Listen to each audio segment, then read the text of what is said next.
Self-made men existed before America, but they were rare.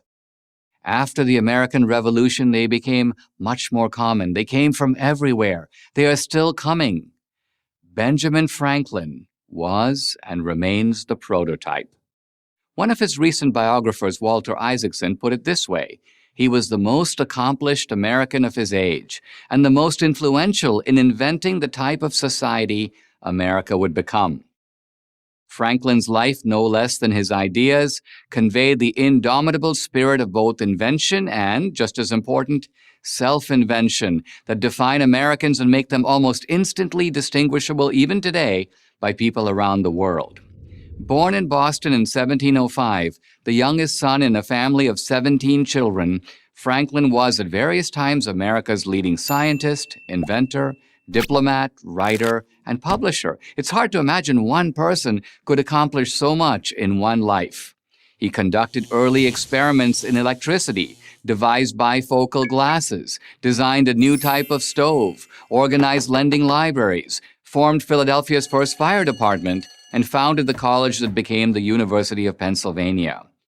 His own formal education was 2 years of high school. His informal education, what he taught himself and learned from others, never ended. His Poor Richard's Almanac, which dispensed practical daily wisdom and wisecracks in equal measure, was the most popular publication of its day.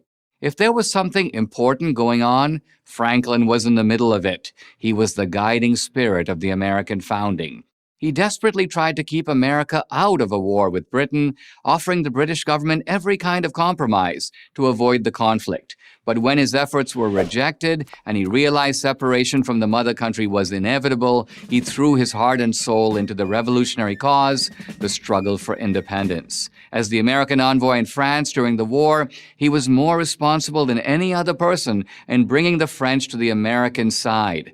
Without this alliance, it's unlikely the rebels would have won. It's more likely, in fact, that they would have lost, and all the founders, including Franklin, would have been tried, convicted, and executed as traitors to the British crown.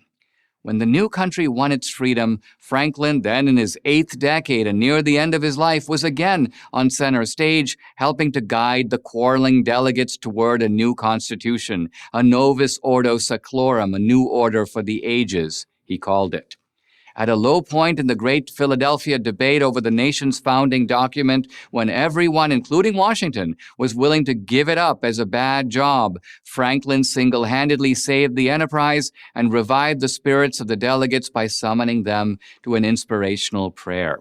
And it was Franklin who summed up the event for posterity. When asked what kind of government the convention had created, he quipped, "A republic, if you can keep it." Franklin viewed America itself as a great invention, a new kind of nation for a new kind of man. Even so, Isaacson concludes, the most interesting thing that Franklin invented and continually reinvented was himself.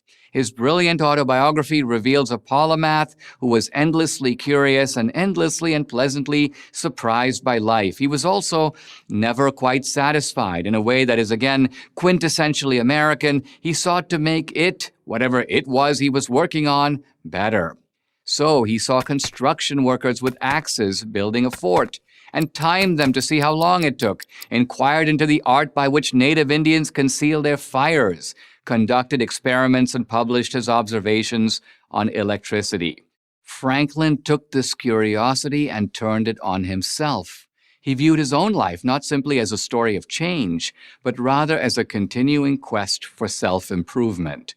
He describes in his autobiography how he made a list of what he termed the 7 virtues, temperance, industry, sincerity, and so on, and then enumerated them in a single column down the left-hand side of a page. At the top, he listed the 7 days of the week. His plan was to take the first virtue and practice it for 1 week straight.